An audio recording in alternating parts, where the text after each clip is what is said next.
여러분 안녕하십니까? JTB 뉴스입니다. AI 발생과 확산을 막기 위해 발생 위험이 높은 오리 농가의 사육을 겨울철만이라도 일시 중단하는 방법이 대안으로 제시되고 있습니다. 예산과 보상금 규모, 고기 수급 차질 등이 관건입니다. 첫 소식 오정현 기자입니다. 정읍과 김제의 오리 사육농가 6곳은 이달부터 넉 달간 사육을 중단합니다. 2차례 이상 AI가 발생했던 곳들로 정부와 전라북도가 사육 중단 대가로 보상금을 지급했습니다. 전라북도가 이 같은 제도를 확대하자고 정부에 요구했습니다. AI 위험이 상대적으로 큰 오리 농가에 한해 철새 도래지 주변 농가까지 사육 일시 중단 대상을 넓히자는 겁니다. 일단 질병 발생 자체가 감염원이었기 때문에 충분히 그 주위에 전파까지 안 되는 그런 효과가 있고요. 올해 사육 일시 중단 농가가 받은 보상금은 한 마리당 510원. AI 발생 시 살처분 보상금을 시세로 주는 걸 생각하면 훨씬 경제적이라는 점도 있습니다. 문제는 전북에서 사육 중단이 필요한 오리 농가가 120곳에 이르러 정부 지원 없이는 힘들다는 점입니다. 철새가 도래하는 그런 취약 지역 지구에는 휴지기제를 더 확대해야 할 것 아닌가 이런 생각을 지금 갖고 있습니다. 하지만 사육 중단 보상금이 적다고 보는 농가들의 자발적 참여가 불투명하고 AI 발생을 완전히 막을 수 없는데 사육 중단이 대규모로 이뤄질 경우 오리고기 수급에 차질을 빚을 수 있다는 반론도 나오고 있습니다. JTB 뉴스 오정현입니다. 일선 시군의 가축방역관은 수의사 출신으로 조류 인플루엔자 같은 가축 방역 업무를 책임지고 있습니다. 하지만 자치단체마다 방역관이 턱없이 모자라고 충원을 하려고 해도 응시자가 없는 형편입니다. 권대성 기자입니다. 순창군의 가축 방역관 법정 인원은 3명. 하지만 지난 2014년부터 한 명도 없고 공중 방역 수의사가 대신하면서 방역 업무의 전문성에 한계가 있습니다. 업무를 도와주는 입장에서 와서 있는 것인데 여가 없다 보니까 혼자 굉장히 힘들어하죠. 상황은 다른 시군도 마찬가지로 14개 시군 가축 방역관은 법정 인원 50명의 절반도 안 되는 21명에 불과합니다. 문제는 신규 채용도 힘들다는 점입니다. 14개 시군이 지난 9월 28명을 모집하는 공고를 냈지만 응시자는 10명, 최종 채용 인원은 7명에 그쳤습니다. 필기시험 없이 서류와 면접만으로 뽑는 등 채용 절차를 간소화하고 전문직 수당 인상 같은 대책을 내놨어도 소용이 없었습니다. 무엇보다 AI가 사실상 연중 발생하는 등 업무는 폭증하고 있지만 전문직으로서 처우는 낮다는 인식이 가축 방역관을 기피하는 주된 원인으로 꼽힙니다. 실제로 시군에서는 처우 개선 없이 가축 방역관 확충은 어렵다고 말합니다. 직급도 마찬가지고 지금 의사들은 5급 주는데 여기는 7급 주잖아요. 물론 다른 공무원들에 비해서 높다라고 얘기를 할 수는 있겠지만 수의사들이 다 6년제 의사들하고 똑같이 6년제 다 나왔는데. 또한 전라북도 같은 광역 자치단체에 독립된 가축 방역 조직을 만들어 가축 방역관을 채용하고 시군에 배치하면 신분과 전문성을 보장할 수 있어 채용난을 덜 수 있을 거라는 목소리도 나옵니다. JTB 뉴스 권대성입니다. 익산시와 공사업체가 제3산업단지 진입로에 추가 공사비를 놓고 갈등을 빚고 있습니다. 그렇지 않아도 터덕거리고 있는 산업단지 진입로 공사가 더욱 늦어지지 않을까 우려가 커지고 있습니다. 김진영 기자입니다. 지난 2012년에 공사를 시작한 익산 제3산업단지 진입로입니다. 지난해 9월부터 공사가 중단됐습니다. 공사업체가 설계 변경에 따른 흙값과 운반비 인상 등을 추가로 요구하면서 1년 넘게 공사가 멈췄기 때문입니다. 시공사에서 생각을 할 때 공사를 진행이 어렵다라고 판단하는 부분들이 있어서 거기에서 계속 좀 협의를 하고 있고요. 이렇다 보니 공사를 시작한 지 5년이 지났지만 공정률은 여전히 50%대에 머물고 있습니다. 진입로 공사가 터덕거리는 가운데 익산시와 시공사 간의 갈등마저 불거지고 있습니다. 익산시는 공사 중단 책임을 물어 업체에 계약 해지 예고를 통보했습니다. 또 감사원 감사 여부와 법정 소송도 불사하는 등 강경한 입장입니다. 땅값이 설계가 제대로 반영이 안 됐으니 반영을 해달라 이렇게 요구가 있었습니다. 근데 우리 시 입장에서는 그 내용을 알고 입찰을 응했고 최종 낙찰자로 정해진 것이라서 그것을 이제 좀 어렵다고 지금. 2019년까지 호남 고속도로 연무 IC에서 산업단지가 이어지면 산단 입주 기업들의 물류 비용이 줄어 경쟁력이 높아집니다. 그러나 그동안 예산을 제때 확보 못해 완공까지 2년 남짓 남았지만 공사는 속도를 내지 못하고 있습니다. 갈 길 바쁜 익산 산업단지 진입로 공사가 익산시와 공사업체 갈등에 발목이 잡히면서 더욱 늦어지지 않을까 우려가 깊어지고 있습니다. JTB 뉴스 김진영입니다. 국민의당의 내부 갈등이 6개월 앞으로 다가온 지방선거에도 적잖은 영향을 미치고 있습니다. 지지율은 떨어지고 등을 돌리는 유권자들 앞에서 일부 입지자들은 탈당까지 고민하고 있습니다. 이승환 기자가 보도합니다. 안철수 대표가 바른정당과의 통합 가능성을 시사하면서 끝장 토론까지 벌어진 국민의당. 안철수 체제 출범 이후 당의 지지율은 더 떨어지고 정체성마저 불투명해지자 기초 광역의원과 입지자들이 크게 흔들리고 있습니다. 국민의당 이민숙 전주시의원은 내년 선거는 탈당을 해서 무소속으로 치를 생각입니다. 바른정당과의 통합은 물론 정책 연대조차 자신이 생각했던 당의 노선과 맞지 않는 데다 하루가 다르게 유권자들이 등을 돌리는 걸 실감하고 있기 때문입니다. 도대체 국민의당이 왜 그러느냐고 많은 분들이 그럴 때마다 정말로 많이 답답하고 속상합니다. 현역 지방의원들은 물론 상당수 입지자들도 이 같은 고민을 하고 있습니다. 중앙당의 패착과 갈등이 깊어지면서 이미 내년 지방선거 절차에 착수한 민주당과 달리 국민의당은 경선 룰도 정하지 못한 상황. 지도부의 방향의 정체성이 확실해지면 당원들은 다시 당에 대한 애당심이 생길 것이고 그래서 지지율이 좀 높아지면 지방선거 때도 지금보다는 낫지 않을.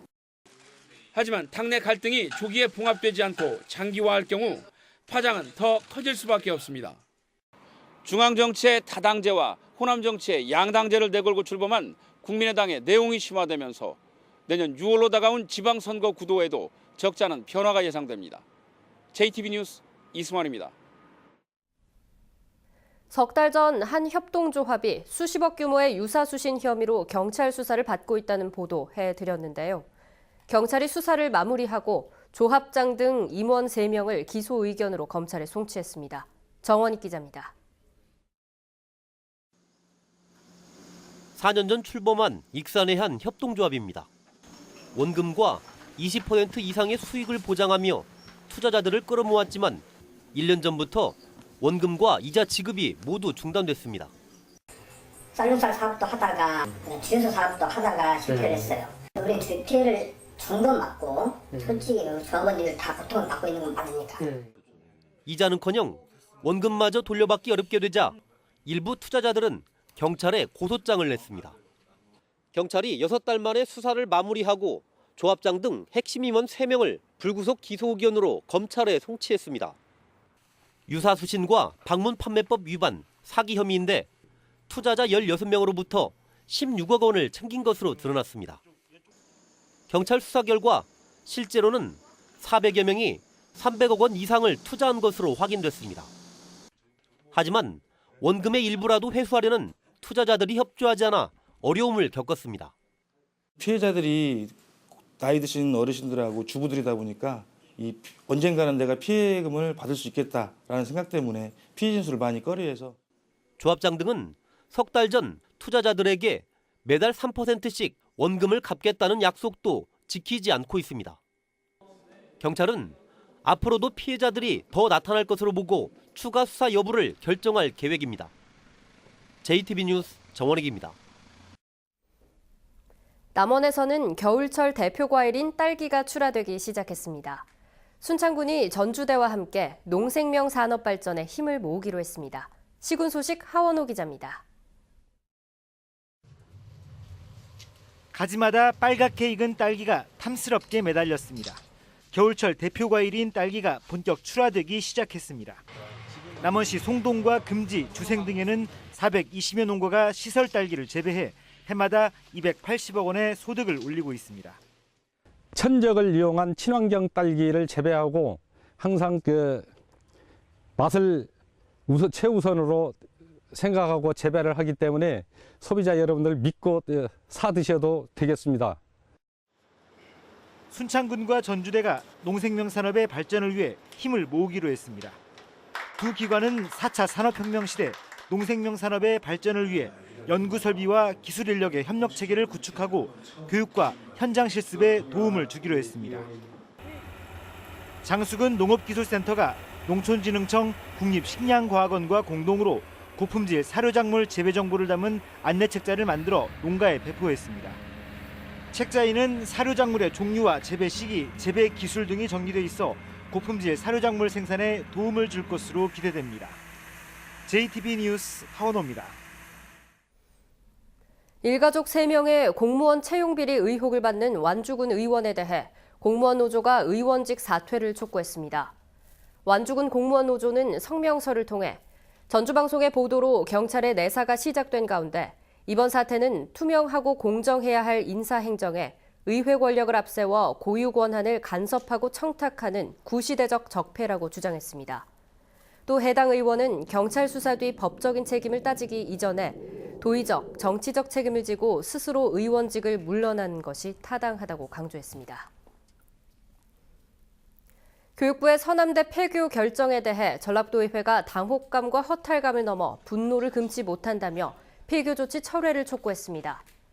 도의회는 성명서를 통해 교육부가 교육의 공공성을 중시하고 학생을 최우선으로 생각한다면 서남대 폐교 조치를 철회하고 학교 회생 방안을 마련해야 한다고 주장했습니다. AI 확산을 막기 위해 고창군에 이어 완주군 수렵장 운영이 중단됐습니다.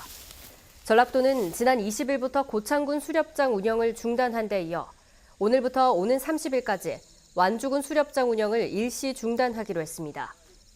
전라도는 AI가 추가로 발생하면 다음 달에도 수렵장 운영이 중단될 수 있다고 밝혔습니다. 무주와 순창의 자연휴양림이 차례로 문을 엽니다. 내년 초 무주 향로산에 개장하는 무주 자연휴양림은 나무집과 야영장 등 숙박시설과 모노레일, 집와이어 등 다양한 놀이시설을 갖출 예정입니다. 순창 자연휴양림은 내년부터 오는 2019년까지 순창 용궐산에 조성됩니다. 올 연말까지 전주시 효자동과 삼천동 일대 주택가의 노후 상수관이 교체됩니다. 전주시는 상산고등학교와 효자초등학교, 삼천일동 주민센터 부근 주택가의 노후 상수관 11km를 연말까지 교체한다고 밝혔습니다. 전주시는 내년까지 효자 1, 2동과 중화산동, 완산동 등 7개 동 25km의 상수관이 교체되면 모두 3,700여 가구가 혜택을 보게 된다고 설명했습니다. 전북을 비롯한 전국에 산불주의보가 발령됐습니다. 산림청은 건조한 날씨가 2주 가까이 이어지고 있고 강풍으로 산불 위험이 증가해 산불 위기경보를 주의 단계로 높인다고 밝혔습니다. 가을에 산불 위기경보가 주의 단계 이상으로 발령된 것은 지난 2010년 이후 7년 만입니다. 산림청은 산불이 발생할 가능성이 매우 높아졌다며 산 근처에서 쓰레기와 논밭두렁을 태우지 말 것을 당부했습니다. 오늘 새벽 4시쯤 김제시 월성동의 한 귀뚜라미 사육 농장에서 불이 났습니다. 불은 1시간 만에 꺼졌지만 사육장 직원 49살 배모 씨가 이마와 양손에 1도 화상을 입었고 샌드위치 패널 건물 한 동과 설비 등이 불에 타 소방서 추산 4,700여만 원의 재산 피해가 났습니다. 오늘은 먹구름이 끼면서 낮 사이에 5mm 미만의 적은 비가 흩뿌리겠습니다. 한낮 기온은 전주와 익산이 12도 안팎이 예상되고 9도에서 최고 13도의 분포를 보이겠습니다. 수능일인 내일은 북서쪽에서 찬 공기가 내려와 입시 한파가 예상됩니다. 전주의 아침 기온 영하 1도, 익산 영하 3도 등 대부분 지역이 영하권에 머물겠습니다. 한낮에도 바람이 강하게 불면서 체감상 더 춥게 느껴지겠고 빗방울이나 약하게 눈발이 날리는 곳도 있겠습니다.